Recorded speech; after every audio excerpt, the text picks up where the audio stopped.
A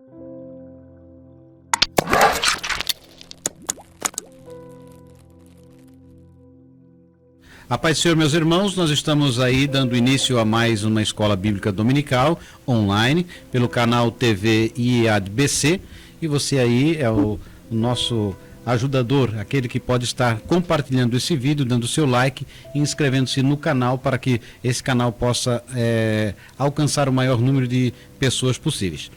A nossa lição é a lição de número 5 do primeiro trimestre de 2019, cujo título é Um Inimigo que Precisa Ser Resistido. O comentarista vai se utilizar da carta, a epístola de Tiago, e tanto que faz uso do capítulo 4, versículo de número 7, para o textuário, que diz assim: sujeitai-vos, pois, a Deus, resisti ao diabo e ele fugirá de vós. Lembrando que nós estamos falando nesse trimestre sobre batalha espiritual, e aqui com o propósito de falar sobre a santidade, lições práticas desta epístola, a fim de resistir, saber como vencer e resistir ao diabo. E na verdade prática ele nos diz: o Senhor Jesus provou na tentação do deserto que o diabo não é invencível. Os destinatários dessa carta são os cristãos judeus da época, escrita por volta de 45 a 50 depois de Cristo. E o conteúdo, a paz do Senhor a todos, bom estar com vocês. E na realidade o conteúdo desta carta vai nos ensinar, né, que não existe probabilidade de viver uma fé sem prática. Não tem como eu ser um cristão e dizer eu tenho muita fé, mas quando você olhar para a minha vida, você descobrir que eu não tenho prática que condiz com a minha vida cristã. E esse é o ensinamento que Tiago queria passar à igreja, pois era a igreja que tinha se dispersado após a morte de Estevão. O fato acontece entre 45 e 50 ali da era cristã. Então, com a morte de Estevão, os cristãos se dispersam e Tiago escreve uma carta para esses irmãos, que foi lida entre eles, propagada entre eles, para ensinar-lhes como eles deveriam portar, e mostrando que não haveria como eles viverem de uma maneira sem a prática da vida cristã, sem a fé. Esse era a intenção de Tiago. É importante nós colocarmos que Tiago é um nome que aparece aproximadamente uns 5 Tiagos dentro do contexto do Novo Testamento. Há 3 que aparecem mais: Tiago, filho de Alfeu, Tiago, filho de Zebedeu, que é meio-irmão de Jesus, né, e de Judas, e esse é o Tiago que vai ser o autor dessa carta. Então, Tiago, ele era uma figura proeminente na época do surgimento do Evangelho.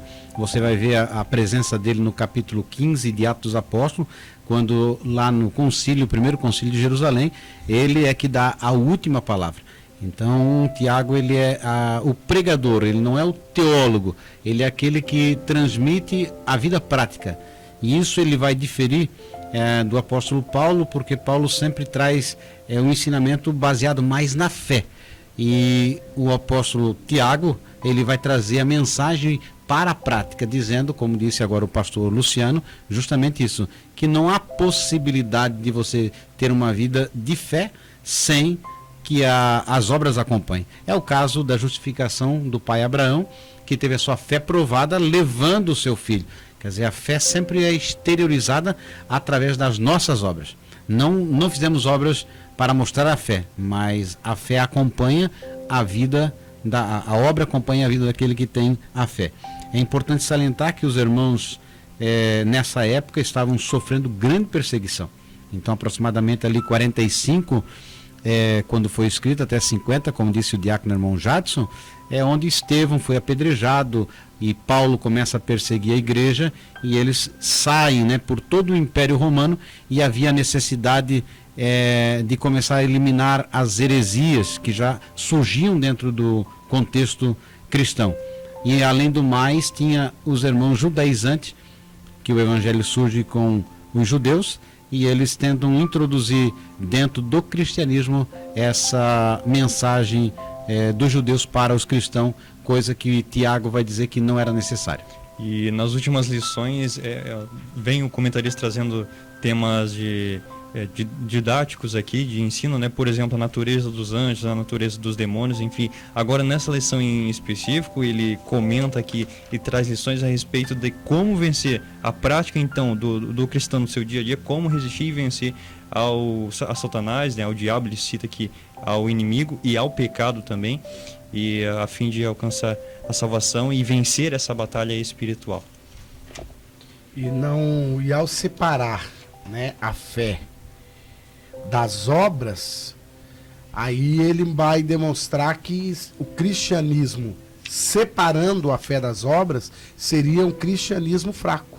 E nessa batalha espiritual que nós temos que vencer, mesmo comparando Paulo, que era o que trazia muito nas suas pregações a necessidade da fé para receber a salvação, mas o capítulo 5, como a Bíblia não se contradiz, ele vai falar: sendo, pois, justificados pela fé, nós temos paz com Deus.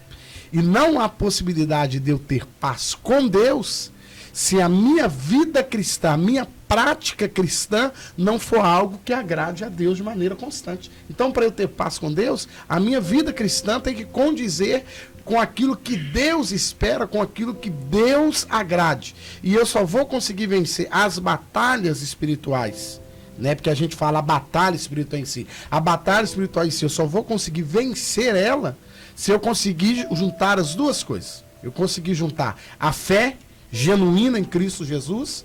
Quando eu pego essa fé genuína em Cristo Jesus, eu vou começar a praticar coisas boas para as quais eu sou chamado a praticar. Eu tenho uma chamada, nós como cristãos, levantou a mão, aceitou Jesus, passou pelas águas do santo batismo, eu já tenho um chamado.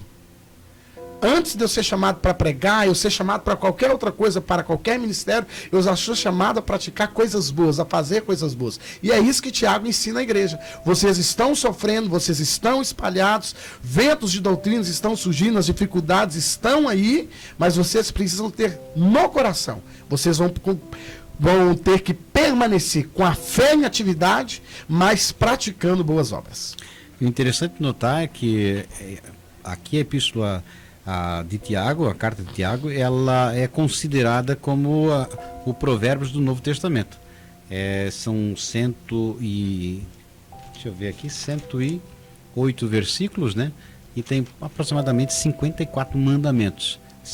É uma riqueza profunda. E aí ele vai introduzir, para aqueles que amam a doutrina da prosperidade, para aqueles que acreditam nas heresias que têm surgido, essa carta vai se mostrar atual.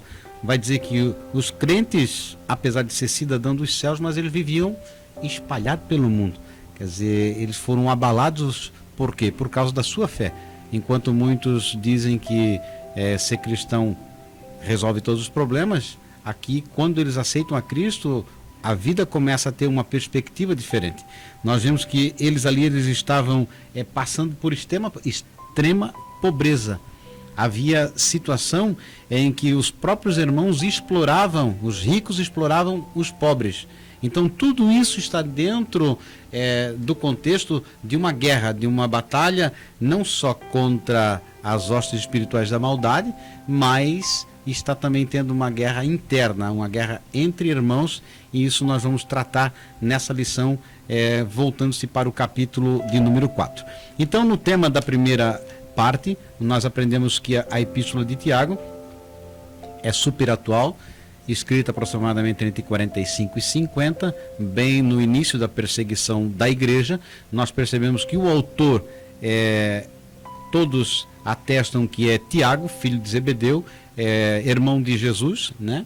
E irmão de Judas também. E também ele traz aí o tema central, principal da carta, uma vida de prática, não só de fala. Não é dizer que tem fé, é demonstrar quando passa pela necessidade, você podendo suprir a necessidade. Então nós estaremos agora abordando já o segundo tópico, e nós queremos que você nos acompanhe aí na segunda parte da lição de número 5.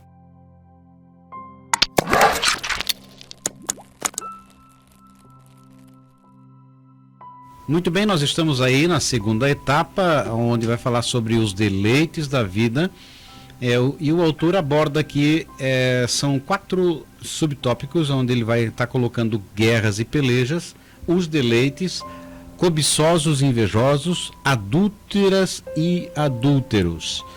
E quando nós estamos dentro da carta de Tiago, nós vamos perceber o primeiro tópico colocando como guerras. E nós lemos ali, de onde vêm as guerras e pelejas entre vós? É uma pergunta que o próprio Tiago faz e ele mesmo responde. As guerras é sempre quando há uma desarmonia, quando não há um consenso. Na Primeira Guerra Mundial, lá em 1914, creio eu, foram 30 milhões de pessoas que morreram. Disseram que nunca mais fariam outra guerra, e depois de 20 e poucos anos, mais uma segunda guerra.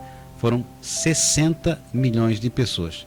Todos os dias morrem pessoas devido a quê? A desacordos, desentendimentos, gerado e provocado pelo orgulho, pelo desejo de um ser superior ao outro. E aqui o Tiago, ele tenta salientar a necessidade de uma vida de santidade baseado na harmonia com o Espírito Santo, vivendo uma vida de fé. E aqui o comentarista ainda faz a citação da guerra que existia entre os judeus e Roma à época, né? E explica que isso é uma interpretação equivocada na medida em que Tiago utiliza da expressão guerras e pelejas para se referir às disputas que existiam entre os crentes por causa dos deleites, e ele começa então a explicar o significado de cada qual. E lembrando que o capítulo 4, para que você tenha dele o entendimento, é primordial que você leia o capítulo 3, porque o capítulo 3 já vai tratar, né, da inveja e da cobiça. E aqui o apóstolo Tiago vai dar a continuidade do capítulo 3, para que a gente entenda o quê? Que as guerras que existem, e aqui as guerras existentes no momento da igreja, no início da igreja, é tão atual quanto para nós hoje. Um compartilhamento de uma mensagem que eu recebo sem confirmação vai causar uma guerra. Vai causar uma guerra. Ah, pastor, mas não vai causar uma guerra no sentido da Segunda Guerra Mundial.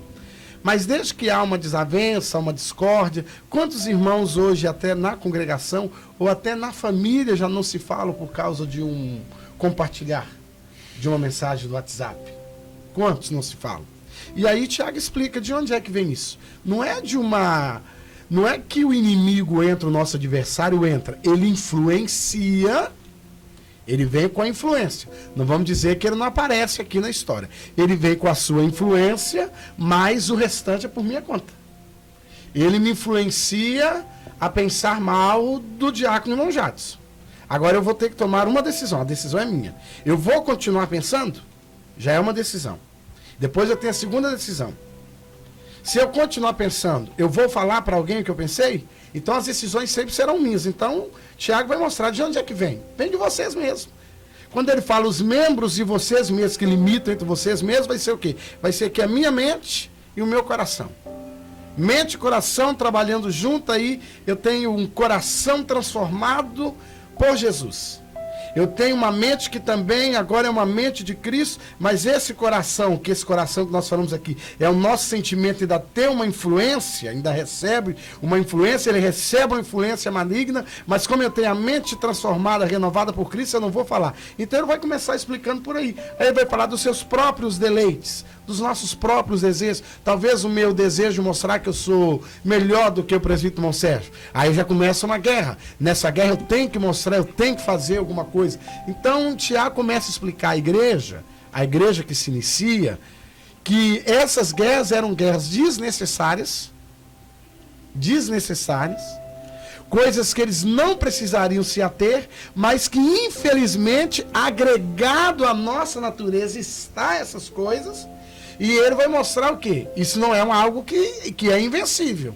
Você consegue se controlar, você consegue não brigar, você consegue não levar a discussão adiante. Você consegue não transmitir uma notícia que você não tenha certeza. E se eu tiver certeza, vai edificar? Alguém sempre diz, às vezes, quando estamos em conversa, fala-se algo de um irmão, de alguém da nossa comunidade. É algo verdadeiro.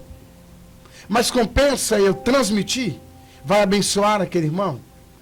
E eu já descobri, cheguei à conclusão que quando eu quero falar bem do irmão Sérgio, eu não acho dificuldade.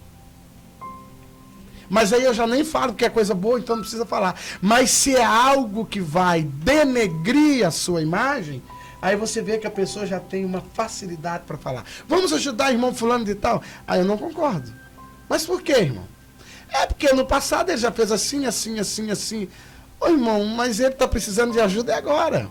Então, se eu sou um cristão e já li o capítulo 4 de Tiago, eu entenderia que é algo desnecessário. E vamos entender também, na questão dos eleitos, que nossas orações não serão atendidas quando eu busco a Deus para algo que eu sou beneficiado e não o reino. E aí vai de encontro ou vai contra a teologia da prosperidade pregada.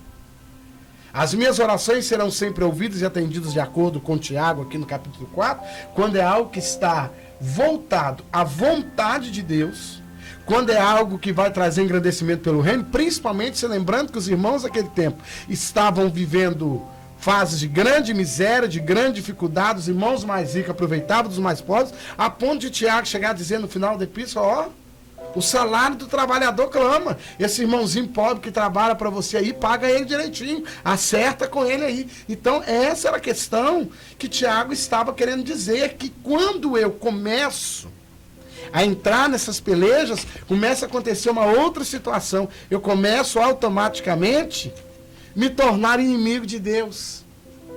E eu me tornar inimigo de Deus, eu começo a deixar de orar. Se eu deixo de orar, eu abro toda uma brecha para essa interferência maligna. Então nós podemos perceber claramente que a fonte de todas as guerras está dentro do próprio coração do ser humano, né? A essência do pecado é o egoísmo. Quando a Eva cai, é porque ela quer ser igual a Deus. Quando Abraão se vê tentado e correndo risco de vida, ele acaba colocando a sua esposa em risco para preservar a sua vida. É um egoísmo. Acã, da mesma forma, quando ele vê a oportunidade de se enriquecer, ele não vê que aquela atitude dele vai trazer transtorno para toda a nação. Ele vê um benefício para ele, mas não vê o prejuízo para o próximo. Então, o que o apóstolo Tiago ele ressalta muito é que esse inimigo a ser combatido é o nosso egoísmo, essa nossa vontade, esse nosso orgulho de sobrepujar, de ser maior do que o próximo, não levando em conta que um corpo ele depende um dos outros. Então, não há porque o coração se achar mais importante do que a orelha, nem a boca mais importante que os pés. Todos eles têm as suas funções. Quando nós entramos na seara de acreditarmos que uma roupa melhor, ou um carro de uma marca específica, ou um lugar onde você habita geograficamente, seja no norte ou no sul, ou uma universidade que você pôde adentrar e finalizar, vai tornar você mais importante do que o seu próximo, o evangelho não tem lugar na nossa vida.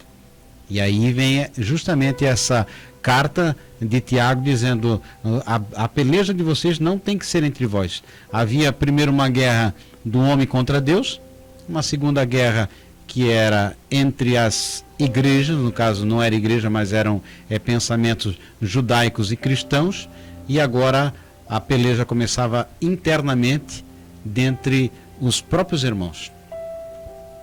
Essa diferença entre as pessoas e por vezes nós ressaltamos mais as nossas diferenças do que as nossas semelhanças. Isso nós deveríamos ressaltar sempre quando nos reunimos, mais no que nós concordamos do que nós discordamos. E como bem disse o diácono irmão Jadson, e também o pastor Luciano, uma pequena fagulha de fósforo ou de fogo é capaz de incendiar uma seara inteira, uma floresta. Por vezes a pessoa está passando e irresponsavelmente joga um cigarro aceso, uma parte de um cigarro aceso.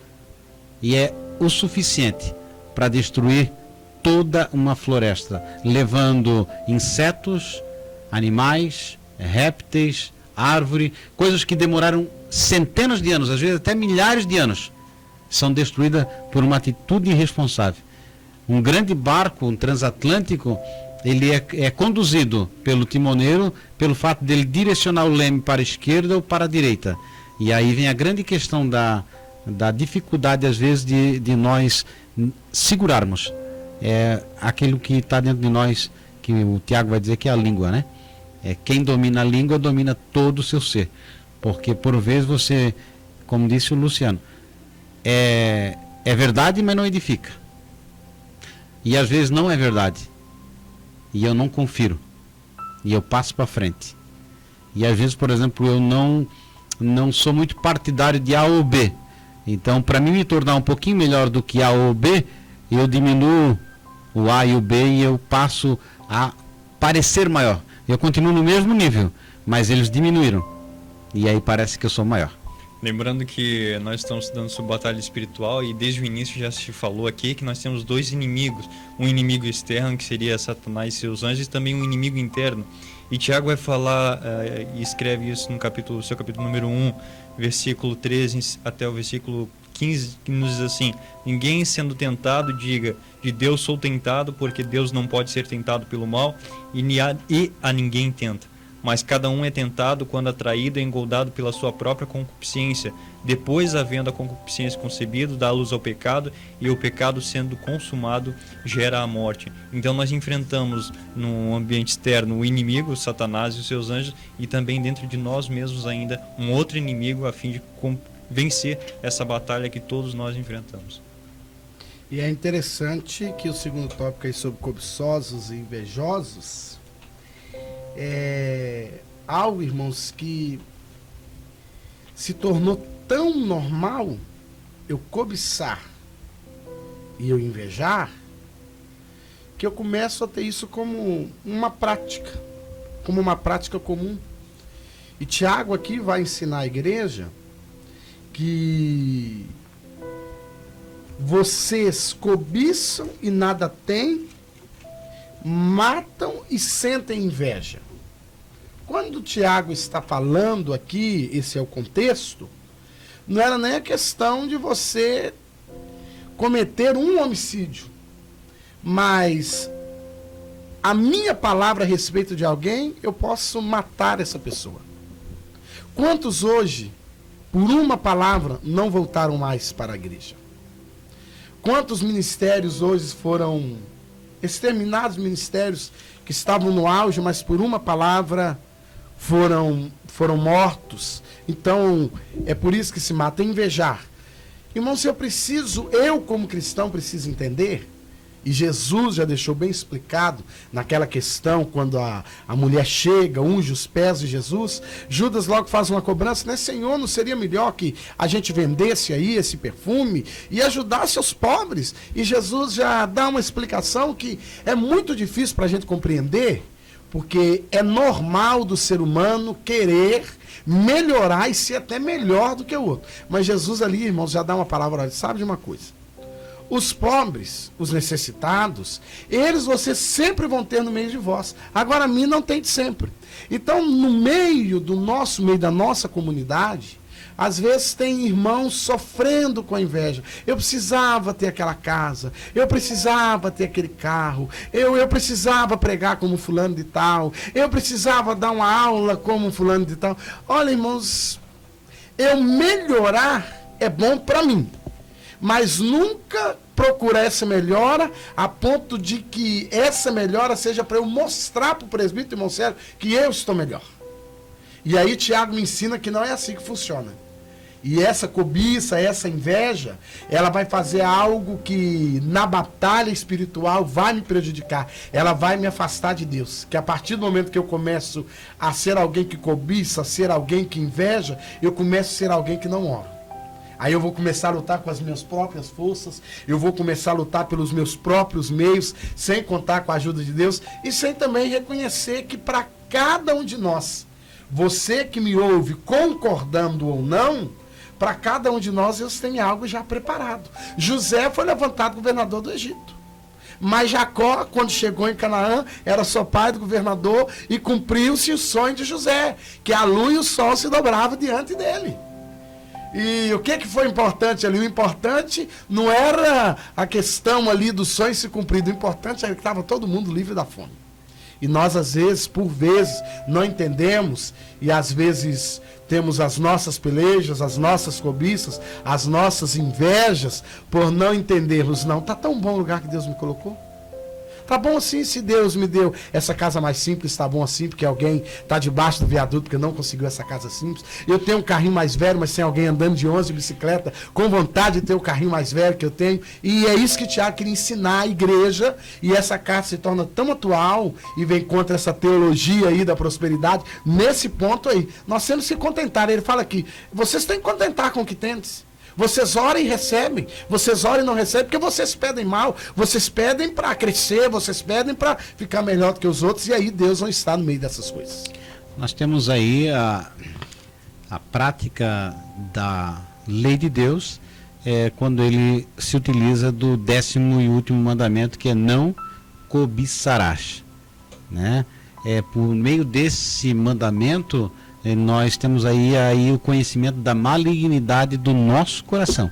Essa é a grande dificuldade, é o 10º mandamento. Se nós quebramos um mandamento, quebramos os demais. Então é esse desejo, né, de passarmos a olhar aquilo que não nos pertence. O desejo de ter aquilo que não é nosso, seja qualquer objeto. Isso você está já quebrando o mandamento. E o interessante é que a Bíblia ensina a viver contente com o que tem. Jesus certa feita disse, né, tendo vós o que comerdes, o que beberdes, estejais com isso contente. Ainda nós temos ainda a menção dizendo que na realidade nós não temos como dessa terra levar coisa alguma.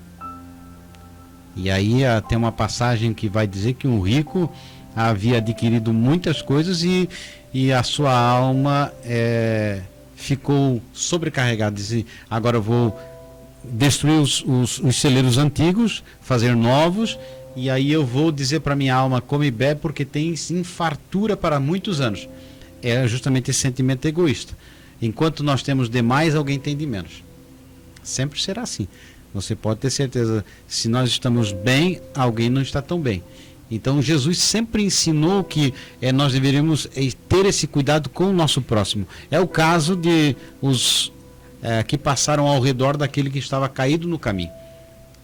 Olharam para aquele próximo e não lhes tocou a sua alma. Porque eles estavam bem, estavam em segurança. Haviam descido de um templo, haviam descido de uma reunião cristã. Quer dizer, não era cristã, era judaica. Então eles estavam com todo aquele... cheios. E o que acontece? Quando você está cheio, tem que esvaziar. E a dificuldade que nós temos hoje no meio cristão é que há esse desejo de crescer, mas não de transbordar para passar para o próximo. Nós queremos para nós. Aí eu oro para ter o melhor emprego, a melhor casa, o melhor carro. E isso nada é pecado. O grande pecado é quando você se omite de fazer a sua parte em partilhar, de dar para o teu próximo aquilo que é dele. Porque aquele moço, quando ele reparte o pão, divide o pão, ele come e todos comem, e ainda sobra. Se ele só ficasse para si, comia ele e os demais passariam fome. Então Jesus nos ensina que a cobiça é desejar mais do que é nosso. Quer dizer, o nosso papel é olhar para Cristo e vermos aquilo que Cristo quer para nós. É fundamental, como disse o pastor Luciano, aquilo que Deus tem reservado para cada um de nós é algo a ser conquistado.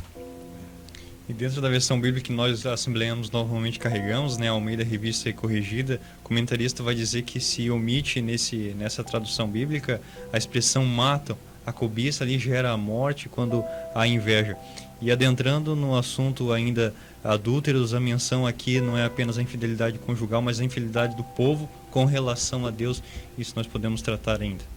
E é interessante que Tiago quis mostrar que quando eu sou cobiçoso, quando eu sou invejoso, quando eu sou voltado aos deleites, eu estou cometendo deslealdade com o meu Deus. E isso é algo que nós precisamos rever conceito. Talvez eu não sou infiel no casamento, e não devo ser infiel no casamento, porque sirvo a Deus, amo a Deus, mas sou infiel ao Senhor, cometo deslealdade ao meu Deus, quando eu pratico essas coisas, entro nessas guerras, entro nessas confusões.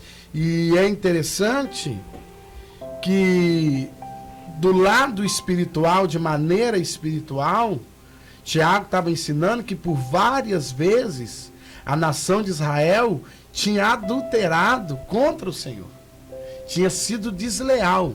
E Tiago está nos ensinando que a nossa conduta cristã precisa mostrar que eu sou leal ao Deus que me chamou, eu sou leal ao Cristo que me salvou.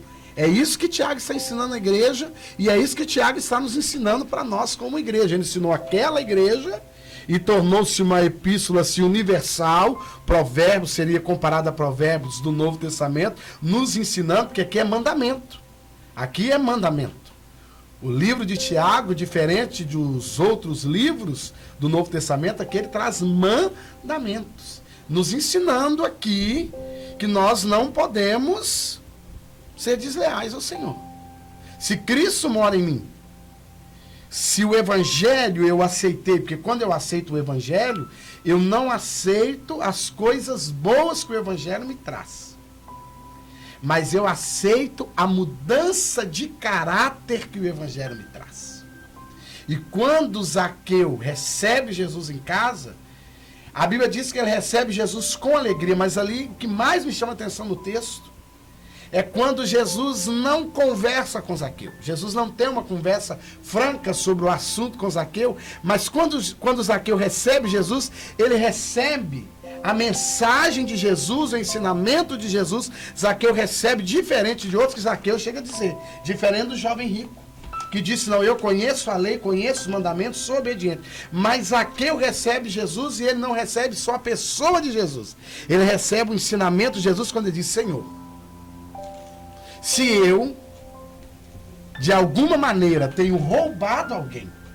Jesus, presbítero Monserrat, não pergunta a Zaqueu sobre esse assunto, Giacomo Jacques. Jesus não chega lá falando, olha, você é complicado, rapazinho. Cheguei aqui, mas você tá... Não, Jesus entra lá, mas quando Zaqueu recebe Jesus, ele recebe a mensagem, Jesus diz, Senhor, se eu tiver defraudado alguém, eu estou disposto agora a restituir 4 vezes mais.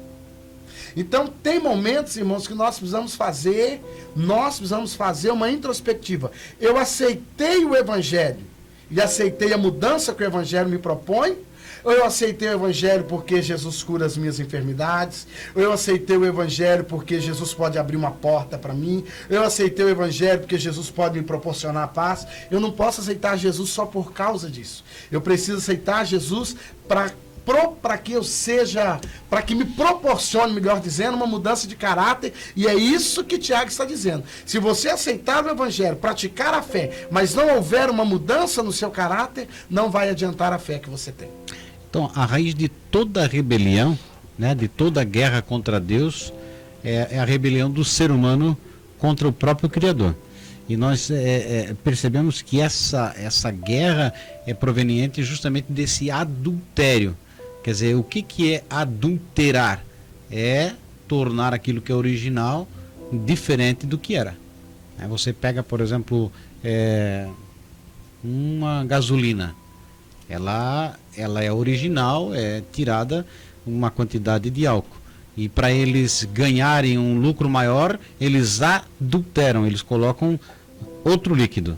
Quer dizer, na vida secular, aqui no papel que nós vemos aqui, adúlteros e adúlteras, é essa amizade que estava havendo entre o cristão e o mundo. E o mundo, quando fala aqui, fala cosmos, fala o sistema. Então, é porque o sistema privilegia justamente o que nós repudiamos, que é essa diferença de classe social. Quer dizer, o mundo privilegia aquele que tem sucesso. É a pessoa que está na mansão, no iate. É aquela pessoa que tem um PhD. É aquela pessoa que está sendo motivo de ser ovacionada. Quer dizer, é um apresentador, é um cantor. São pessoas de carne e osso que passam a ter um valor que não existe. Um jogador de futebol chega a custar 100 mil euros ou 100 milhões de euros, sei lá. Você fica pensando assim, mas como um ser humano pode chegar num valor desse? Porque as pessoas dão mais valor do que existe. Tanto é que faleceu, 24 horas, ambos são enterrados. O miserável e o dito rico. Então, o verdadeiro valor está em nós preservarmos a comunhão com Deus. Então, nós somos alertados através de Tiago a não adulterarmos essa comunhão com Deus, essa união que vem através do conhecimento da verdade, que é a palavra de Deus. Jesus é o caminho, é a verdade e a vida. Quer dizer, a revelação é o verbo que se encarna e nós conhecemos a sua vontade através da palavra. E quando nós começamos a viver uma vida muito íntima com o mundo, eis aí o grande problema. Romanos vai dizer, não se tornem iguais ao mundo, não se conformem, não façam a forma do mundo. Vocês são diferentes. Vocês são luz e eles são trevas. Não há comunhão. Há um momento que você vai entrar em conflito, em choque, e Jesus vai dizer, eu não vim trazer paz sobre o mundo. Eu vim trazer espada. É pai contra mãe, filho contra irmão. Por quê? Porque a diferença de caminho. Eu estou indo para o céu. E o caminho é estreito, a porta é apertada, e eu preciso me despojar do meu orgulho, da minha vaidade, da minha soberba. E isso vai contra os princípios do mundo, que procura a vantagem, o enriquecimento, quer dizer, o privilégio. E para nós é difícil. É muito difícil. Que a diferença entre nós e o mundo, eu vou usar uma palavra que ela é descomunal. Nós precisamos entender isso. Não é, irmãos, que agora eu vou virar um ET aqui, um extraterrestre. Mas nós precisamos entender que a nossa amizade, ela tem um limite. Eu não posso concordar com os mesmos pensamentos. Eu não posso concordar com a mesma prática. Vezes nós, homens, trabalhamos por conta. Estamos reunidos, eu não digo com amigos, mas com colegas de trabalho. Eu tenho que me policiar se os comentários e os assuntos daquele momento de folga são assuntos que o meu Deus se agradaria. E depois as ligações nossas, o que ele vai procurar trazer é que isso começa sempre de forma sutil. Né? A amizade é um oi, é um cumprimento, e ela vai se estreitando a ponto de se tornar muito íntima. Ninguém se torna um alcoólatra bebendo demasiadamente uma vez. Ele bebe um pouco hoje, um pouco amanhã. Um viciado em droga é um pouco hoje, um pouco amanhã. E essa amizade com o mundo também é um flerte, né? Um flerte. É uma coisinha pequena hoje. Você cede hoje, amanhã cede mais um pouco, e quando você vê, acontece como aconteceu com Eva. E João aqui vai falar na sua primeira epístola, versículo 16 do capítulo 2, porque tudo que há no mundo, a concupiscência da carne, a concupiscência dos olhos, a soberba da vida, não é do Pai, mas do mundo, coisa que nós devemos nos afastar. E aí a mesma estratégia que acontece no Jardim do Éden, vai acontecer na tentação de Jesus, é justamente essa supervalorização do ser humano. Quer dizer, a Eva é instigada pelo seu próprio desejo a ser igual a Deus. Nós jamais seremos igual a Deus. Mas por vezes você é colocado nessa posição. Alguém que te elogia, mas como você é bonito, como você fala bem. E isso te suja assim dentro de você, de dizer, realmente eu falo bem, minha voz é bonita. E quando você não se apercebe, você está se decaindo. E o mundo ele tem essa facilidade. As músicas evangélicas têm se tornado cada vez mais semelhantes à do mundo. Não a do mundo semelhante às evangélicas. As roupas evangélicas têm se tornado muito mais semelhantes às roupas mundanas. Os costumes cristãos têm se tornado cada vez mais semelhantes. É essa amizade que corrompe. Aonde ele disse, a inimizade do mundo, a amizade do mundo é inimizade, porque os valores são diferentes, os princípios são diferentes. Nós valorizamos a família, os hedonistas, Eles valorizam o prazer, a alegria. É o que o apóstolo aqui está dizendo. Quer dizer, não é o meu prazer e a minha alegria, é a alegria do Senhor. É o desejo de fazer a vontade de Deus. Ainda que muitas vezes eu tenha que passar por sofrimento, que é o caso dos nossos irmãos. Muitas vezes vão tirar a minha casa, mas eu, por amor a Cristo, não tem problema. Vão me matar, mas por amor a Cristo não tem problema. Agora, se você faz parte do mundo, você vai procurar salvar a sua vida. E aí é um grande problema. Quando alguém quer salvar a sua vida, vai perder. Por isso, às vezes, nós temos muito safado, né, que tenta se safar. E aí o nosso papel deveria ser aqueles que se entregam a sua vida a Cristo e ao Evangelho para nós podermos alcançar. E esse apanhado de Tiago é uma lição para nós, né? De um modelo de vida a ser seguido, quer dizer, considerai o próximo superior a si. É o que João aprendeu quando disse para os seus discípulos, olha, estão indo tudo aos pés daquele que chegou agora, Jesus. E João disse, mas para isso eu vim. Ele entendeu o seu papel. Eu vim abrir o caminho. Abrir o caminho agora, o meu papel é deixar que eles sigam. E às vezes nós queremos para nós, é o meu reino, né? A minha casa, eu, e é o eu que mata. Na realidade, nós deveríamos aprender o nosso. E é o papel que o Evangelho diz, Pai nosso que estais no céu, não é meu Pai. Pão nosso de cada dia. E nós muitas vezes queremos o nosso, não o nosso, o meu. Garanto o meu e do meu irmão a gente vê depois. Nós vamos dar uma apanhada agora na última parte. Estaremos já entrando para a última parte, que seria resistindo ao inimigo, a terceira parte, para nós estarmos finalizando esse tema.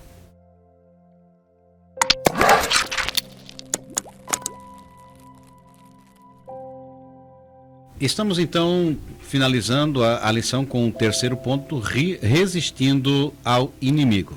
Então, o Tiago vai apresentar aí para nós a submissão a Deus e a forma como nós podemos, com a presença do Espírito Santo, vencer essa batalha. São receitas, né, para vencer o nosso adversário, e ambos os nossos adversário externo e o adversário interno, que nós tanto falamos aqui desde das primeiras lições, e uma delas aqui a santidade, em especial a submissão a Deus, a humildade, que nós vamos tratar nessa oportunidade.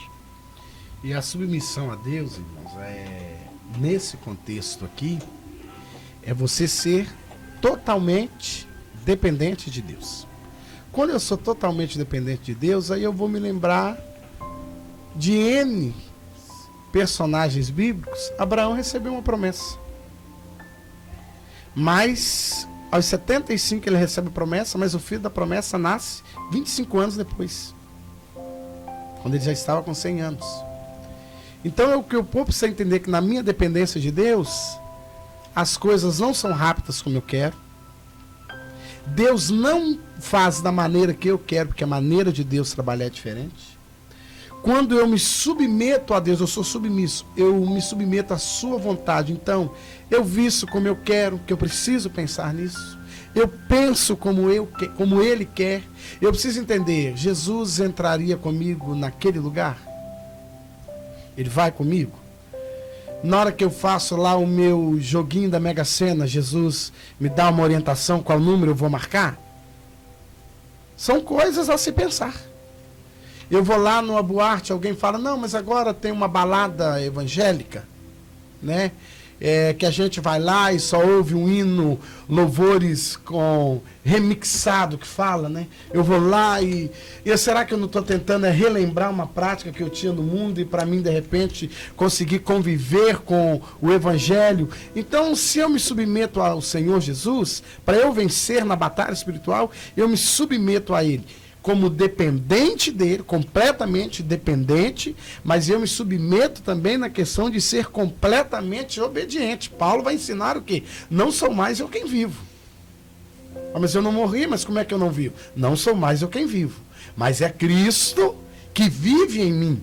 E a vida que eu agora vivo, eu a vivo na fé do Filho de Deus. 1 Tessalonicenses, aí no capítulo 5, ele vai falar, olha, que o vosso espírito, vosso corpo, vossa mente, sejam plenamente conservados, irrepreensíveis, até a vinda de nosso Senhor Jesus Cristo. Então, se eu me submeto a Cristo, se eu me submeto a Deus, eu vou vencer a batalha. Porque eu vou fazer duas coisas cruciais. Eu vou me submeter à sua vontade, mas eu também vou me submeter no ato de obedecer a sua palavra. O capítulo 4, versículo 5 da nossa lição vai dizer assim: ou cuidais vós, que em vão diz a Escritura, o Espírito que em nós habita tem ciúmes? Uma pergunta. Esse ciúmes é zelo, é uma preocupação. E eu fico, às vezes, observando que muitas vezes a pessoa diz assim: o Espírito Santo nos visitou. E isso traz uma grande preocupação, porque o Espírito Santo não pode ser visita, ele tem que ser aquele que reside em nós. Por isso, a grande dificuldade é de um evangelho que não tem santificação. E o Tiago vai falar sobre isso. Seguir a paz com todos e a santificação, sem a qual ninguém verá o Senhor. Não foi Tiago que disse, mas está na Escritura. Hebreus. E aí você percebe o quê? Que se em nós habita o Espírito Santo, como é possível, por vezes, você ver pessoas usando o seu corpo para a prostituição? É uma questão que não fecha. Como é possível você, por exemplo, ter uma pessoa que se veste indecorosamente, utilizando o corpo para a prostituição? E quando eu digo prostituição, não é o ato de você deitar-se com o sexo oposto, mas é não levar em conta que você é propriedade de Deus. E eu aprendi assim: eu compro um veículo, eu carrego dentro dele aquilo que ele suporta. Eu posso botar banana, eu posso botar carne, eu posso botar tijolo, eu posso botar madeira, desde quando caiba dentro desse veículo. E alguém pode dizer assim: não, mas esse carro é só para transportar pessoas. Eu digo: mas o carro é meu, eu carrego o que eu quero. Mas vai acabar o carro. Mas o carro é meu, eu comprei. Agora você pega uma pessoa que é comprada e remida pelo sangue de Cristo, e ele se torna senhor da sua própria vida. Ele diz: não, eu vou aonde eu quero, eu sou livre. Não, nós somos servos de Deus. Doulos é a palavra utilizada para servo, escravo. E aí você percebe que você é servo do Espírito Santo. E aí você se veste indecorosamente, mostrando o seu corpo, a sua nudez, para todos, não só para o seu cônjuge. E aí você vai para uma praia de banho vestido com trajes que são, no caso, indecentes. Você não entra numa igreja com aquele tipo de vestimenta. Talvez alguém vai dizer assim: mas não entra também de pijama. Mas o pijama você está dentro de casa, não está na rua. Aí você pega uma pessoa que está vestida, quer dizer, mal vestida. Ela pode adorar a Deus numa praia de banho? Com esse calor? Com aquela roupa minúscula? O Espírito Santo pode habitar num corpo que está querendo ser atrativo para o seu próximo de forma sexual? Não tem como. E isso é um evangelho que é conflitante com o que nós vemos, porque a pessoa está dividindo o momento que ela está no lazer, ela não está servindo a Deus. Então ela pode beber um pouquinho, ela pode fumar um pouquinho, ela pode jogar um pouquinho, ela pode se deleitar diante da violência, assistindo cenas violentas. Por quê? Porque ela não conta com a presença do Espírito Santo. Ela se domina. Filipe, quando estava cuidando das mesas, o Espírito Santo toca no coração dele assim: vai lá no caminho de Gaza que está deserto. Ele ouve o Espírito Santo, porque ele estava em comunhão com o Espírito Santo. Por isso hoje nós vemos tanta fraqueza no meio cristão e uma vida cristã tão parecida quanto a do mundo. Você vai lá na praia, está o cristão, quer dizer, que se diz cristão, e você vai diferir ele do quê? Dos demais? No quê? Então é uma questão que a Bíblia vai dizer que nós estamos casados com Cristo, nós somos a noiva de Cristo, e nós não podemos adulterar o Evangelho, quer dizer, o nosso corpo não nos pertence. Até o que nós comemos tem que ser levado em conta, senão vai entristecer a Deus. Mas por vezes nós dividimos, Deus vai guiar a minha vida só na minha vida material. só nos meus problemas, só nas minhas enfermidades. Ah, mas na minha vida de estudo não, na minha vida de alimentação não, na minha vestimenta não. Aí vem as vaidades, né? Aquelas coisas que querem fazer de você aquilo que você não é. Porque o Espírito Santo é o que vai brilhar na tua vida, não é a tua indumentária. E o ciúme do Espírito Santo, que o apóstolo Tiago enfatiza, é que ele não nos divide. Não. Ele não nos divide com ninguém. Eu preciso entender isso. A questão, se eu vou à praia, algo desse tipo, a minha preocupação é que de terno e gravata eu não vou poder ir. Pode. Né? Para tomar banho não vou. Mas o que eu vejo lá? E aí a Bíblia vai dizer: o que levou Davi a pecar foi a concupiscência do olhar. E por causa dessa liberalidade, porque, irmãos, nós não podemos confundir liberdade com liberalidade. E o apóstolo vai nos ensinar, escrevendo aos Gálatas: não useis da liberdade do Espírito para dar ocasião à carne. E aí nós vivemos uma vida dupla, querendo agradar a Deus. E aí o apóstolo ainda vai falar também: vocês não podem servir aos dois senhores. Um vai ficar feliz e o outro vai ficar triste. E aí nós vivemos a maior dificuldade da vida cristã, que é nos lamentar pelos erros que cometemos. Hoje nós temos uma oração fraca. Por que alguém fala: eu não consigo orar, não tem palavra? Eu disse para alguém essa semana: você tem certeza que você... Não, eu não tenho. Então eu sentei com a pessoa e perguntei: quantos pecados você cometeu hoje? Nossa Deus, se eu for enumerar. Pois é, então na oração você já começa a conversar com o seu Senhor sobre esses pecados que você cometeu. Você vai fazer duas coisas nessa oração. Você vai apresentá-los, mesmo que eles estão cravados lá na cruz, mas você vai apresentá-los. Vai apresentar aqueles que você não consegue vencer porque você é fraco, e aí você vai pedir a esse Pai Celestial para te encher da presença do Espírito Santo. Ele falou: pois é, se eu conseguir falar tudo isso, já dá uns 40 minutos de oração. E o apóstolo Tiago dá-nos uma receita que, para vencermos o nosso inimigo, nós vamos ter que lamentar, nós vamos ter que chorar. Senhor, isso aqui me perturba. Senhor, isso aqui me persegue. Senhor, eu estou tendo dificuldade, meu olhar está me levando para esse lado. Eu fui tentado. Porque eu posso ser tentado. Tem um hino que eu acho muito interessante, né? 75. Tentado não cedas. Quer dizer, tentado eu posso ser. Aí ele fala: mas ceder é pecar. Então, quando eu estou sendo tentado, às vezes, presbítero Monserrat, o que eu faço? Eu vou pagar para ver. Eu acho que eu não peco. Eu vou arriscar. Eu vou só dar uma arriscada aqui. Eu vou continuar nesse diálogo aqui, nesse chat. Eu vou continuar com essa conversinha aqui. Irmãos, e o apóstolo ensina: você quer vencer? Começa a lamentar. Começa a chorar, reconhece que você pecou, reconhece que você errou, pede a ajuda de Deus, pede perdão. Aí você vai resistir ao diabo. Porque resistir ele, você só resiste ele na oração, quando você reconhece. Aí a Bíblia diz que só tem um jeito dele fugir de você. Você obedece a Deus, e aí quando você resiste ele, e para resistir ele é na oração, aí ele vai fugir de você.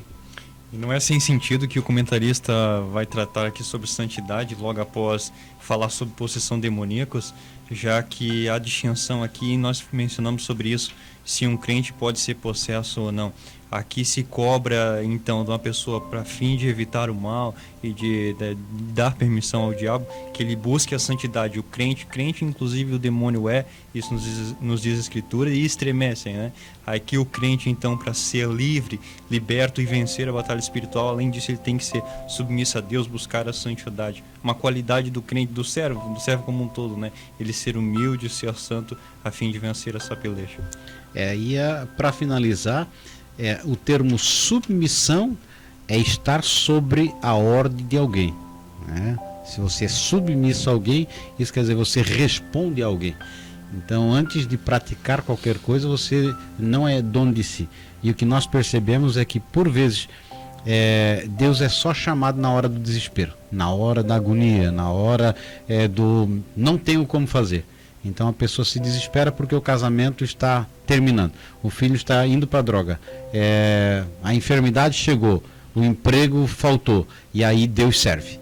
Agora, quando há prosperidade, quando há bonança, quando há saúde, não há essa submissão.